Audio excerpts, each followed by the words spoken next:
인간적으로는 전혀 부러울 것이 없었던 바울이 예수님을 만납니다. 십자가의 주님, 부활의 주님을 만나 그의 삶은 완전히 변화되고 거듭나게 됩니다.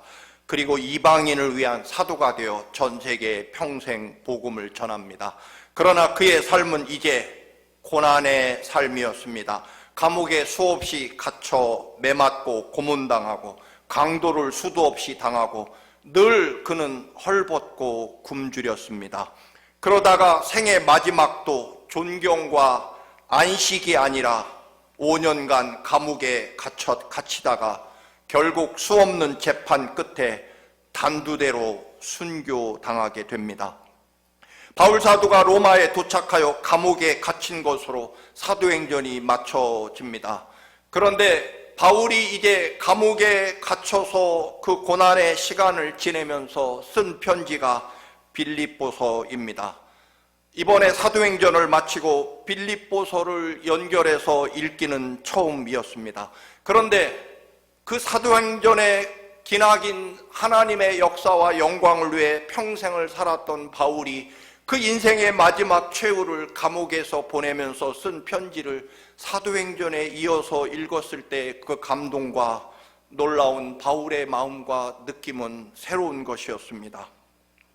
바울이 감옥에 갇히자 바울을 존경하던 사람이 열심을 내 전도를 했지만 또 하나는 바울을 늘 반대하고 싫어하고 시기하고 질투하던 사람들이 바울이 감옥에 갇혔으니 이제 우리가 옳다, 바울은 틀렸다. 왜냐하면 감옥에 갇혀 죽을 것이기 때문에 그동안 우리들의 신앙과 믿음이 더 옳은 결과를 하나님이 보여주셨다라고 득이양양하며 그들이 이제 바울이 없는 동안에 우리도 바울 못지않은 선교를 감당할 수 있다라고 하는 질투심에 의해서 열심을 내게 되자 바울은 그것도 감사하고 또 감사하고 기쁘고 또 기쁘다라고 말합니다.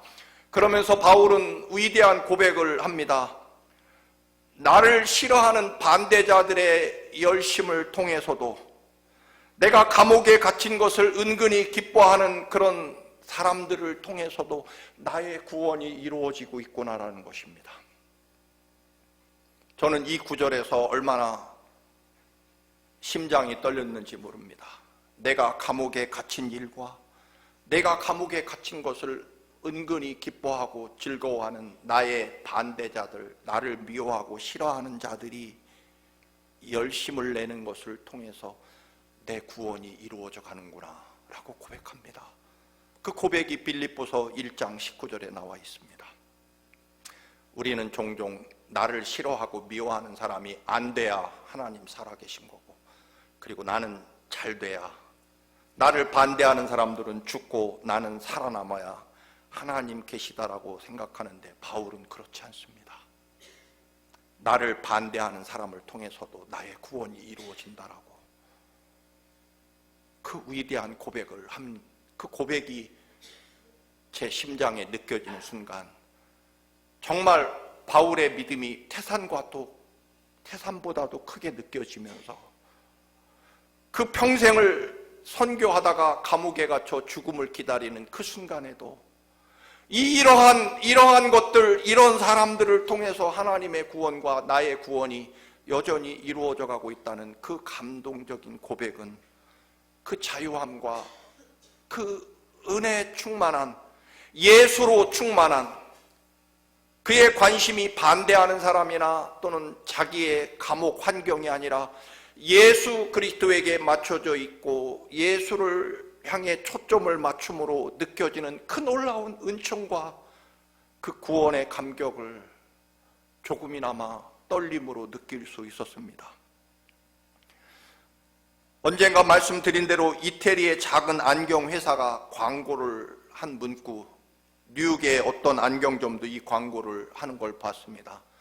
여러분, 우리가 아는 것은 안경뿐입니다. 이 광고로 그 작은 안경 회사가 세계적인 안경 회사로 성장했다는 이야기는 너무나 유명합니다. 사실은 당연한 이야기죠. 그렇지 않습니까? 안경 회사가 아는 것은 안경이어야 됩니다. 안경뿐이어야 됩니다. 그러면 그럴수록 그 안경회사는 세계적인 회사로 성장할 것입니다. 지난주에 한국에서 미국 프로야구 NLB 개막전이 한국에서 열렸습니다. LA 다저스와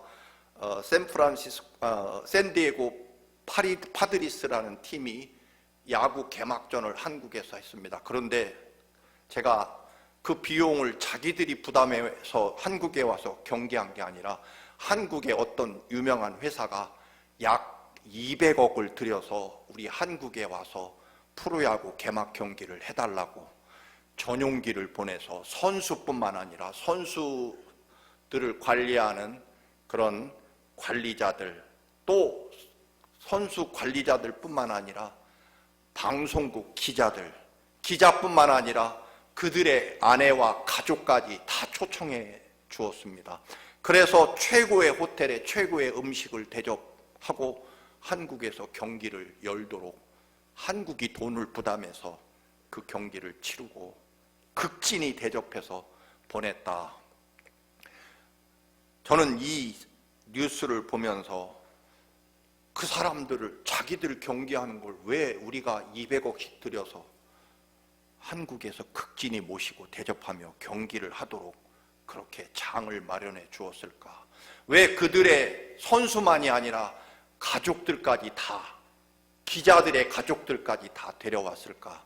이유가 뭘까요? 근본적인 이유가 무엇일까요, 여러분? 이유가 무엇입니까? 이유는 하나뿐입니다.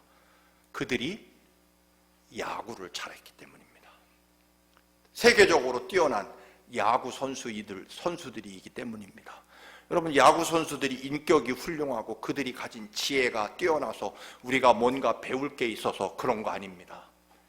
그들은 하나뿐입니다. 인격과 지혜 상관없이 야구를 잘하는 선수들이기 때문에 그 많은 돈을 들여다가 한국에서 경기를 하면서 그 경기를 구경하게 됩니다. 제가 이 말씀을 드리는 이유는 이 뉴스를 보면서 정말 예수 하나 잘 믿어야 되겠다는 생각이 정말 들었기 때문입니다. 여러분, 운동선수들은요, 어떤 종목이든 사실 골프만 좀 제외일까요? 그래도요, 30대 초반, 길어야 30대 후반이면, 중반이면 선수를 그만둬야 됩니다. 도저히 따라갈 수가 없죠. 그런데 여러분, 우리 예수님 믿는 것, 이 우주 만물을 창조하시고 우리의 생명과 구원이 되시는 하나님은요, 나이 들어도 믿을 수 있습니다. 아니, 더 잘 믿을 수 있습니다.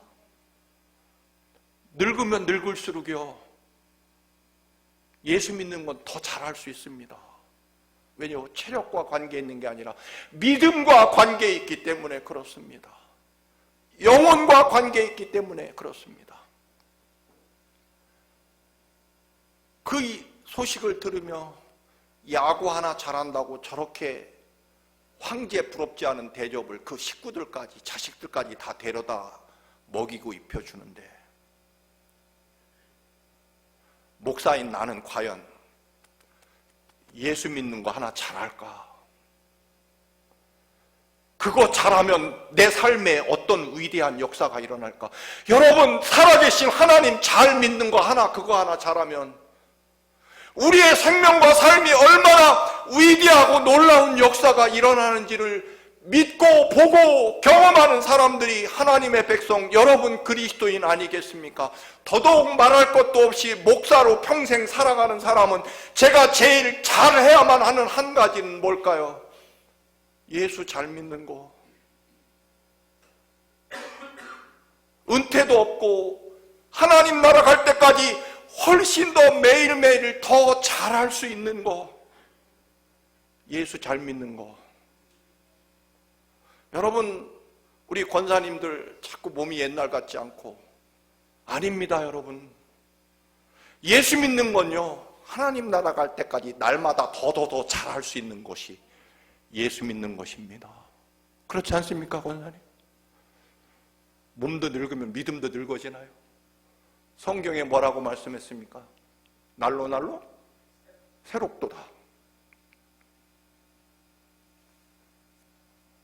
진짜로 저 야구 무시하는 게 아니라 야구 하나 30대 중반까지 겨우 할 수 있는 저거 하나 잘했다고 저런 그 식구들까지 덕보는데 말입니다. 정신 차려야 되겠다.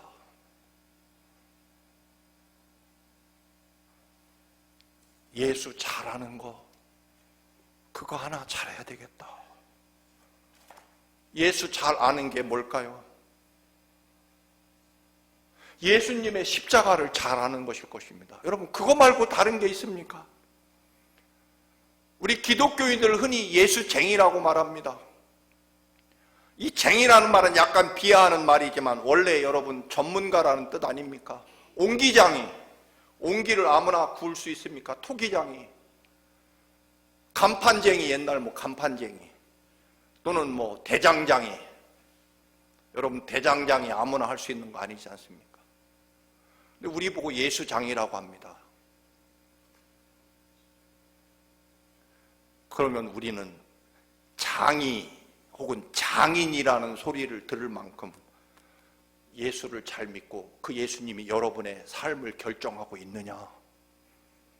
네덜란드의 유명한 신학자들이 와서 한국 교회를 돌아보고 난 다음에 그 네덜란드의 개혁 신학자들이 한 말이 있다고 합니다.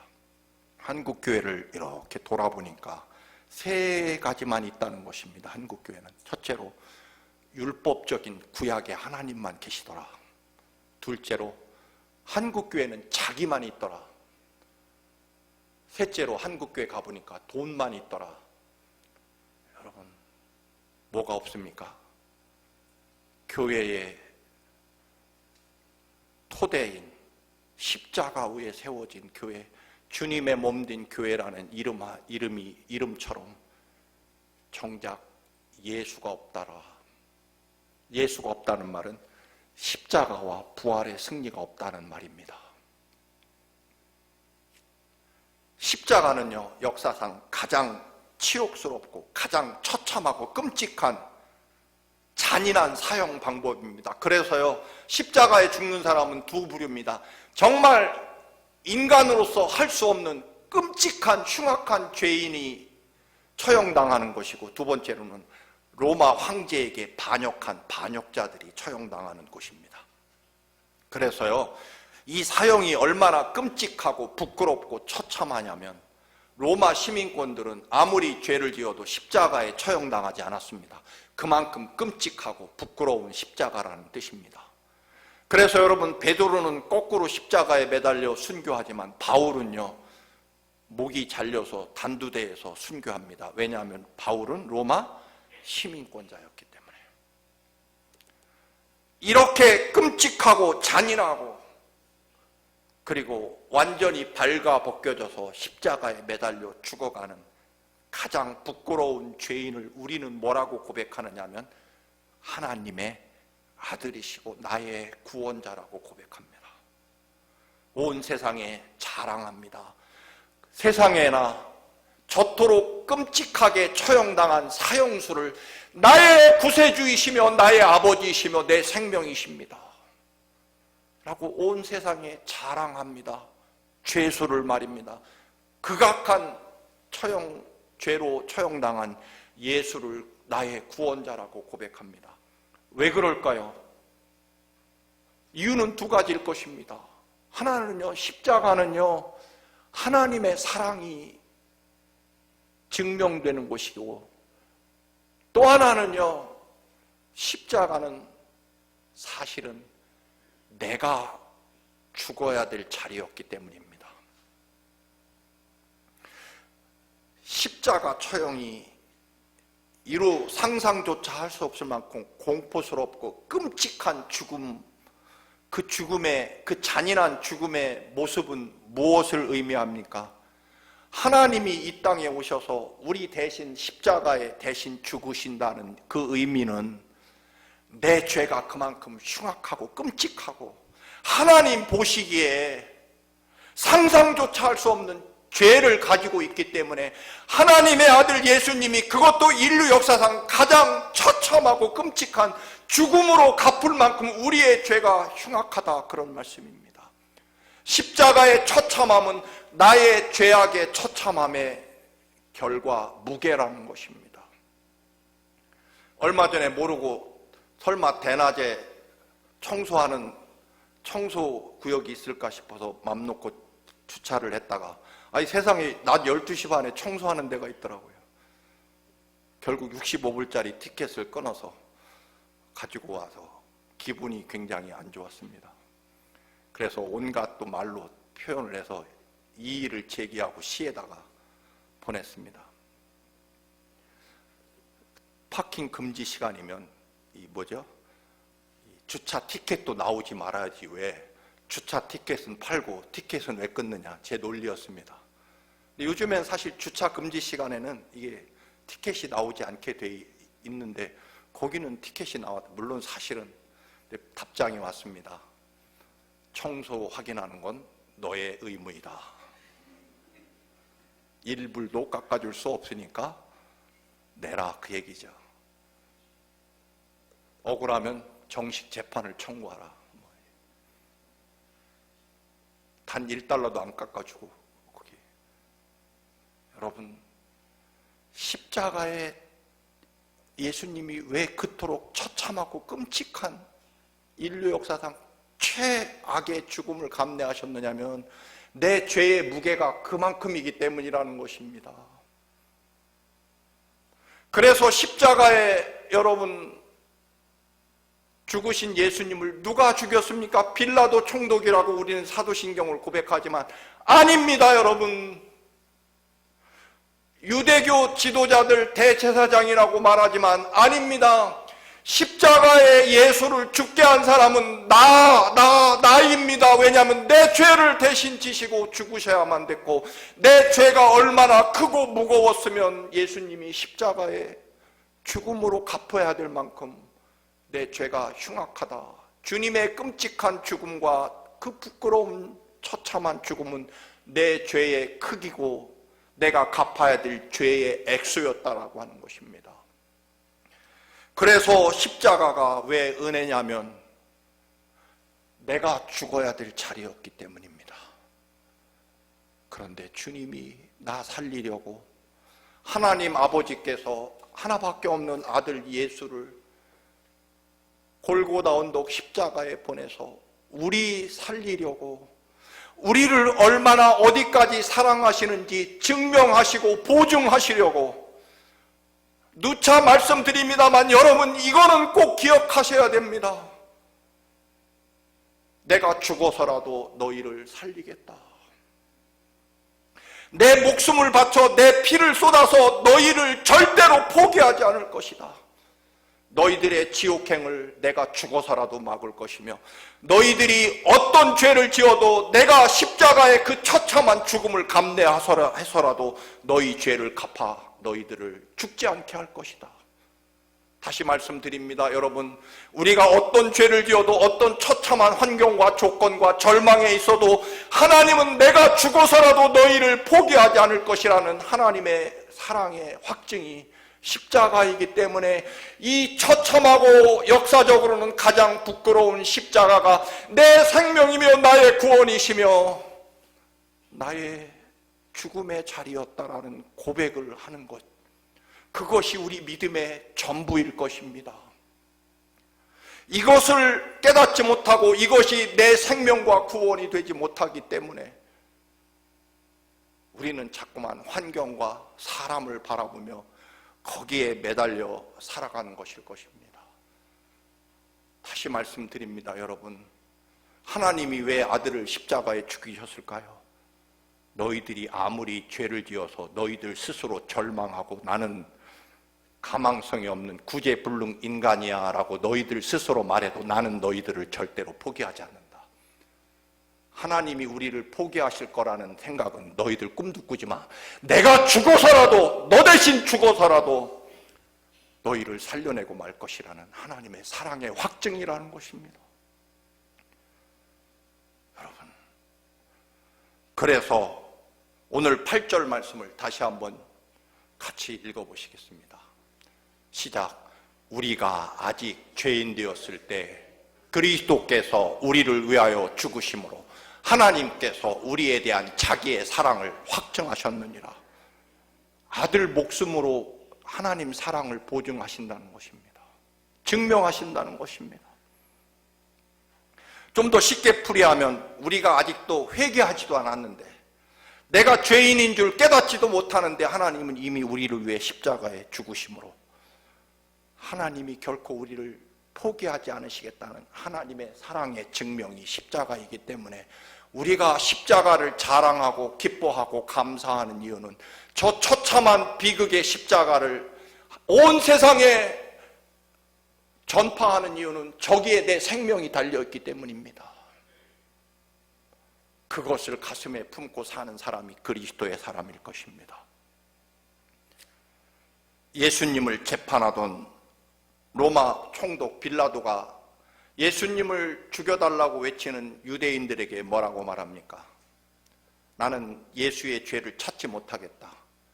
너희들의 구세주라고 하는 이 예수를 그러면 내가 어떻게 해주랴? 라고 묻습니다.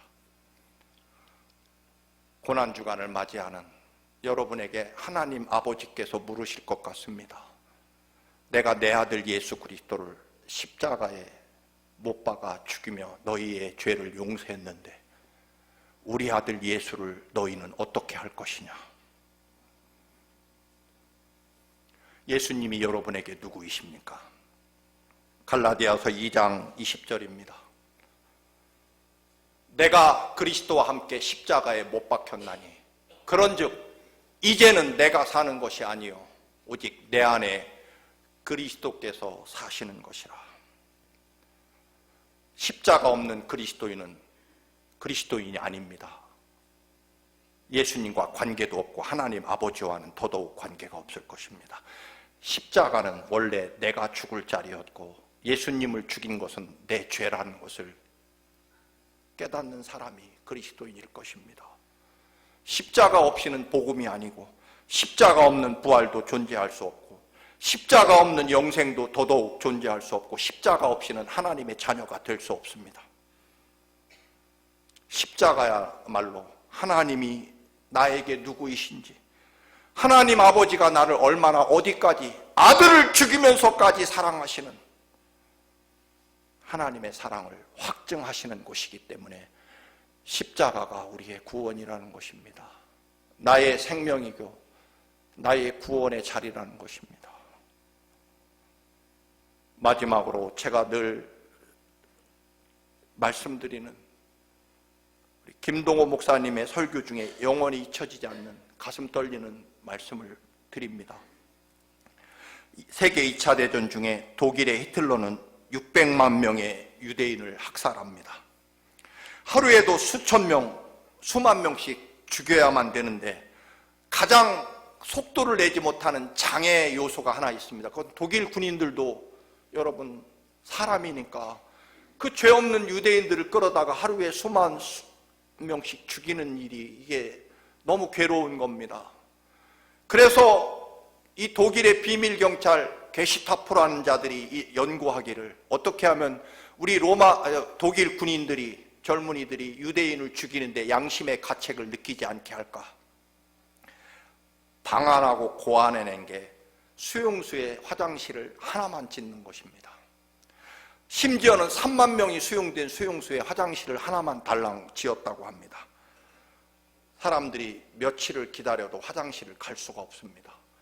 이 생리현상을 견딜 수 없어서 사람들이 도저히 어찌할 수 없어서 결국 여기저기에 볼일을 보게 되고요. 수용소는 완전히 전체가 화장실이 됩니다.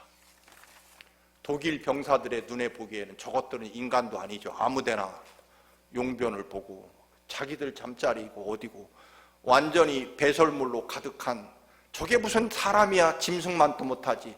그래서 유대인들을 죽이는데 이제는 양심의 가책을 느끼지 않았다고 합니다. 자기들 식판이고 어디고 함부로 배설물을 막 갖다가 용변을 보는 이 유대인들이 독일 병사들의 보기에는 사람이 아니죠. 짐승만도 못하죠. 그래서 그들은 우리는 유대인을 죽이는 것이 아니라 짐승을 죽인다. 죄책감이 사라지게 되었다는 것입니다. 그런데 살아남은 사람들이 있다는 것입니다. 누가 살아남았냐면 이 수용수에 물을 하루에 한 컵씩만 주었다고 합니다. 그런데 너무 배가 고프고 먹을 것이 없고 그러다 보니 갈증이 나니까 물을 받자마자 한 컵을 다 마시는 유대인들이 있었고, 그 받은 물컵 한 컵을 반만 마시고 반은 여러분 옷깃에 그 물을 적셔서 세상 말로 똥 묻은 자기 얼굴과 몸, 이빨도 닦고 그 반 컵의 물을 가지고 자기 배설물 묻은 옷을 닦아내고, 그게 오죽하겠습니까만, 그래도요 그 반 컵의 물을 가지고 얼굴을 닦고 이를 닦고 하는 사람들은 살아남았다는 것입니다. 왜냐하면 독일이 우리를 짐승으로 만들지만 나는 여호와 하나님의 백성이며 하나님의 형상으로 창조된 사람이라는 부르짖음이었다는 것입니다. 죽더라도 끝까지 물 반 컵 가지고 하나님의 사람으로 깨끗하려고 경건하려고 노력하며 하나님의 거룩한 사람으로 죽으려고 애쓴다, 살려고 애쓰겠다는 그런 몸부림이었다는 것입니다. 그 글을 읽으며 느꼈던 전율과 감동, 우리가 살아가는 세상은 사실 배설물로 가득한 세상과 같을 것입니다. 세상이 참 더럽다라고 그렇게 외치며 사는 사람이 아니라 그런 세상에서 깨끗이 살아간다는 것이 사실은 불가능한 일임에 틀림이 없지만, 그러나 여러분 반컵의 물을 가지고 하나님의 형상을 지켜내고 살아가겠다고 몸부림치던 유대인들이 살아남은 것처럼 저도 그렇게 고백합니다. 이 시대에 예수님의 보혈의 잔 한 컵만 있어도 그 보혈의 잔으로 그래도 몸부림치며 죄를 씻고 하나님 말씀대로 살아가겠다고, 나는 예수 그리스도의 십자가 거룩한 보혈로 씻김받은 하나님의 백성으로 끝까지 살겠다고 말입니다. 여러분, 예수님이 흘리신 보혈의 잔 하나면 충분합니다. 이 보혈의 잔으로, 이 십자가 사랑으로 여러분 살아가시는 진정 주님의 사람이 되시기를 주님의 이름으로 축원합니다. 아멘. 거룩하신 주님, 주님이 흘리신 보혈의 잔 한 잔으로 우리가 충분히 이 세상을 하나님의 뜻과 말씀대로 살아갈 수 있는 능력이 됨을 고백합니다.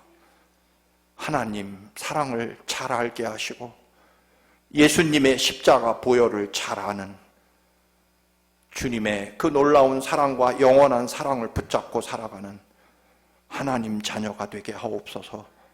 예수의 사람이게 하옵소서. 예수님의 이름으로 기도드립니다.